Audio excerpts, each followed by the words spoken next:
Oui, oui, oui, oui. Bonjour à tous, toujours. L'Ivoire Paquet, du Paquet Plus, depuis l'Europe de l'Est. C'est important, il faut qu'on en parle. Voilà. Aujourd'hui, nous allons parler de Kémy Séba. Oui, j'ai vu une vidéo, voilà, sur la page d'un frère ivoirien du nom de Yo BCK69. Oui, c'est important, il faut qu'on en parle. Parce que toujours, on vous dit qui est Kémy Séba. Vous ne voulez pas entendre. On vous a toujours dit que Kémy Séba, c'est un panafricain. C'est un businessman. C'est un homme d'affaires. Il s'enrichit, oui, sur le dos de ses propres frères africains, oui, qui toujours dit qu'il veut les libérer de l'Occident. Patati patata.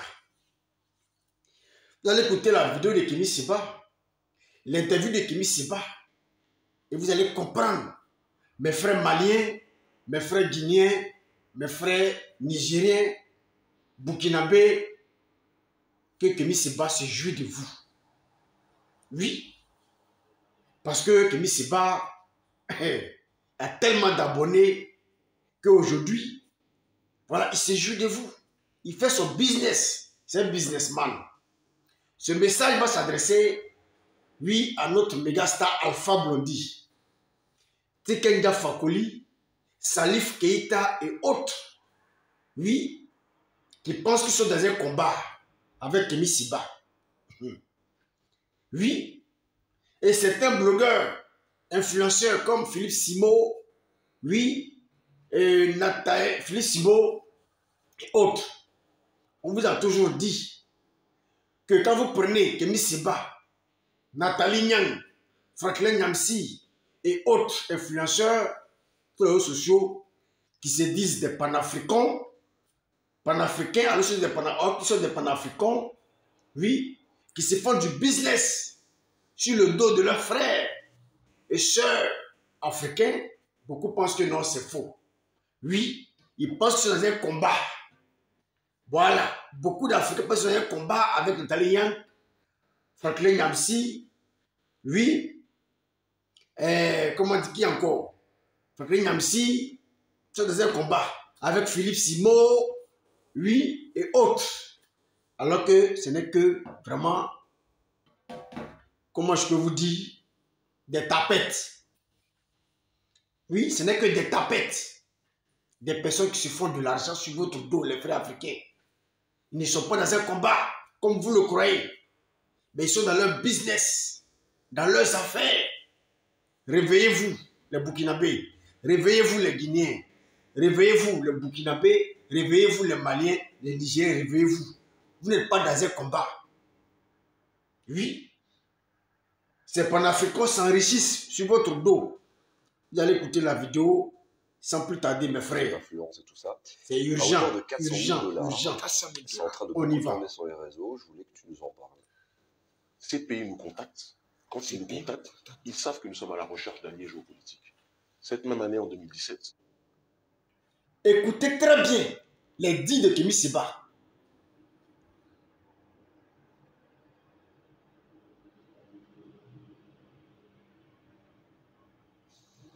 On commence parce que Wagner, c'est 2018. Mais 2017, à la fin de cette campagne, Écoutez bien. Cuba, les Iraniens, avec lesquels on était déjà en contact par le biais de Ahmadinejad. J'ai fait 3 voyages. C'est pas parce qu'on raconte pas tout sur Facebook que ça.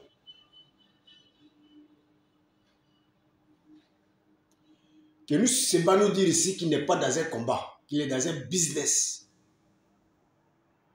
Il se passe des choses, 3/4 des voyages géopolitiques qu'on fait, on ne les raconte pas sur Facebook, on les raconte peut-être des années plus tard, on ne les raconte pas du tout. Mais là, on peut le dire. Iran, on a fait Liban, on a fait Cuba. Très important. Et dans le cadre de ces voyages-là, partout où on est allé, même d'ailleurs, c'est important qu'on le dise, même l'Italie a cherché à nous contacter. Mélanie, qui est à la tête de l'Italie aujourd'hui, très surprenant, a voulu nous contacter parce qu'elle voulait régler des comptes avec la France. On a refusé de la rencontrer, comme on a refusé de rencontrer Salif. Et ceux qu'on a rencontrés, c'était en 2018, le mouvement 5 étoiles, d'accord, de Beppe Grillo et d'Alessandro Di Battista, qui me paraissait être le plus sérieux de cette organisation. Et on leur a remis, eux tous des dossiers sur le néocolonialisme, sur la France-Afrique. Et à eux tous, sauf l'Italie, d'accord, on a demandé que ce soit aux Iraniens, aux Cubains ou aux Russes, on leur a dit, parce qu'en 2017 c'était Alexandre Dugin, et en 2018 on a commencé à rencontrer Prigozhin, on leur a dit, on a besoin de ça pour des actions de mobilisation, on a besoin de ça pour les déplacements. On a une délégation de 10 à 15 personnes qui se déplacent partout dans le monde, le bureau central de notre ONG, on a besoin de tel moyen. Les 400 000 $ qu'ils disent, c'est insultant pour nous, parce qu'en réalité on a besoin de beaucoup plus. Et ces 400 000 $ qu'ils disent sur un an, c'est pas pour Kémy Séba, c'est pour l'ONG, et ce montant-là n'est même pas avéré. C'est pour ça qu'ils sont obligés de dire aurait, parce qu'ils n'ont pas de preuve de réception de nous autres, ils ont simplement des soi-disant preuves de schémas qui ont été montés dans les bureaux de Wagner, sachant que... le projet Kémy Séba, voilà, c'était ça. Sachant que le projet, il faut bien qu'on comprenne, comment ça fonctionne chez Prigozhin. Prigozhin a des employés, qui tyrannisent bien souvent d'ailleurs. Ces employés doivent montrer à leur patron qu'ils bossent. Prigozhin a vu que nous, on a une audience énorme en Afrique francophone. Okay. Depuis bien longtemps avant, d'ailleurs, 2017. Il faut savoir que je suis devenu très célèbre en Afrique francophone par le biais notamment d'un talk show qui s'appelait Le Grand Rendez-vous, qui m'a donné une très grosse audience où j'ai été très suivi sur les réseaux sociaux et ailleurs, dans le monde réel, qui m'avait même valu un reportage de France 4 qui s'interrogeait sur les raisons de mon succès en Afrique francophone. Ça, on parle de 2015 ou 2016. Donc, on n'a pas attendu les autres pour avoir cette audience-là. Et donc, Prigozhin, voyant ça, nous traite avec respect, mais par contre, ses employés, les tyrannistes, ils disent « Je veux que vous accompagniez cet individu-là et son organisation parce qu'on a besoin d'eux dans la lutte d'influence contre l'Occident. » Très clairement. Et contre l'Occident. On a besoin, comme on l'a dit aux Cubains, comme on l'a dit aux Iraniens, comme on l'a dit au Hezbollah, de soutien logistique pour mener nos actions. Ce qui est du domaine de la manipulation, c'est s'il y a des partenaires qui viennent et qui nous disent de dire autre chose que ce que l'on dit. Est-ce que dans un seul discours, est-ce que dans une seule allocution, vous nous avez entendu dire autre chose que ce que j'écris dans mes livres depuis des années, ou ce que je dis de manière politique, de manière générale, contre le globalisme libéral? Jamais. On s'est allié à des gens dont on demandait la présence depuis 2014. Et qu'est-ce qu'il en est maintenant de cette relation avec Wagner? Avec Prigozhin, ce qui s'est passé, c'est que, contrairement aux autres, aux Cubains, aux Iraniens en tant que tels, ou au Hezbollah, ça s'est arrêté pour la simple et unique raison que le partenariat de base avec toutes ces entités, c'est de dire aidez-nous sur le terrain logistique, aidez-nous sur le terrain financier, aidez-nous à nous déplacer. D'accord? Aidez-nous à organiser des manifestations. Quand on doit faire venir 20 ou 30 bus qui viennent de différentes contrées éloignées des capitales, c'est de la logistique 100%. Aidez-nous sur ça. Clairement. Est-ce que ça empêche qu'il nous invite si il veut nous rencontrer, il veut nous inviter parce qu'il nous reçoivent comme des chefs d'État un peu partout où on va, parce qu'ils connaissent notre audience, notre influence? Est-ce qu'on va refuser? Jamais. Bon, comme nous venons d'entendre ici, moi, selon mon intelligence, Kémy Séba qui dit ici, Wagner l'aurait contacté pour faire asseoir son influence en Afrique pour se venger de l'Occident. Juste ça, ça m'interpelle. Le fait que Wagner, le fait que la Russie veut se venger de l'Occident, elle veut donc s'implanter en Afrique, ça veut dire que leur ambition déjà, c'est de se venger contre l'Occident. Juste pour ce fait-là, ils veulent s'installer en Afrique, ils veulent donc nous prendre comme bouclier pour se venger contre l'Occident. Juste ça, ça doit nous interpeller en tant qu'Africains. Parce qu'on croit que Wagner, la Russie, viennent pour nous aider. Mais non, en réalité, selon les dits de Kémy Séba, ils veulent nous utiliser pour se venger de l'Occident. Il allait même plus loin, il dit, parce que l'Italie aussi l'a contacté, l'Iran l'a contacté. Donc l'Iran, l'Italie, tous ces pays-là, tellement ils ont envie de se venger de l'Occident. Mais il a même dit l'Italie a envie de se venger de la France. Pour ce fait-là, l'Italie les avait contactés pour pouvoir donc avoir de l'influence en Afrique, juste pour se venger. Donc des gens qui viennent vers vous pour avoir de l'influence, pour s'installer chez vous, juste pour se venger des autres, mais ils n'ont pas d'ambition réelle pour vous. Selon moi, mais mon raisonnement, ils n'ont pas d'ambition pour l'Afrique. Et donc on finance Kémy Séba pour venir valoriser Wagner, pour venir valoriser la Russie, qui derrière réfléchit tout simplement à utiliser les Africains et le continent africain pour se venger de l'Occident. C'est malheureux et pathétique. C'est triste et pathétique. Et c'est ceux-là qui se font appeler des panafricains. C'est ceux-là qui, Wagner et la Russie, donnent des centaines de millions de dollars pour avoir de l'influence en Afrique, juste pour faire mal à l'Occident. Non pas pour faire du bien aux Africains, parce que si leur intention c'est de faire mal à l'Occident, ça veut dire qu'ils n'ont même pas de l'amour pour ces Africains-là et ils n'auront rien d'autre à donner à ces Africains-là à part les utiliser et puis se venger de l'Occident. C'est pathétique. Regardez qui vous suivez franchement. Écoutez bien ceux que vous suivez. Moi j'ai toujours dit, et je le dis et je le répète, la Russie ne pourra rien nous donner. Et derrière cette réflexion que déclare Kémy Séba de la Russie, j'affirme encore qu'elle ne nous donnera plus rien. Parce que c'est pour se venger contre l'Occident. Donc, c'est une nouvelle colonisation que nous-mêmes, enfants d'Afrique, nous sommes en train de rechercher. En brandissant les drapeaux, croyant qu'ils nous aiment, croyant qu'ils nous adorent. Or, eux, dans leur tête là, c'est pour se venger de l'Occident. C'est pour se venger de la France. C'est pour se venger de ceci, cela. Mais quand quelqu'un t'utilise pour se venger de l'autre, tu crois que ce dernier-là va te faire quoi? Il va te donner quoi? Franchement par là. Et je le disais ici tout à l'heure, je dis. Pour nous en sortir de ce que nous sommes là, ce n'est pas de chercher un nouveau maître. C'est de se battre pour se comparer au maître. Et non de chercher un nouveau maître. Parce que ce que nous sommes en train de faire, c'est une... Ok. Mes frères et sœurs africains, je pense que vous avez suivi la vidéo. Voilà, juste pour vous dire que Kémy Séba n'est pas dans un combat panafricanisme, comme vous le pensez. Oui, comme vous le pensez. Mais Kémy Séba est dans un business avec la Russie. Dans un business, oui, avec les Wagner. Oui, pour s'enrichir. Voilà, pour s'enrichir. Pour se faire de l'argent. Kémy Séba est envoyé en mission. Oui, par la Russie. Vous avez suivi cette vidéo de Kémy Séba. Je pense que vous avez tout compris. Voilà. Je pense que vous avez tout compris. Voilà.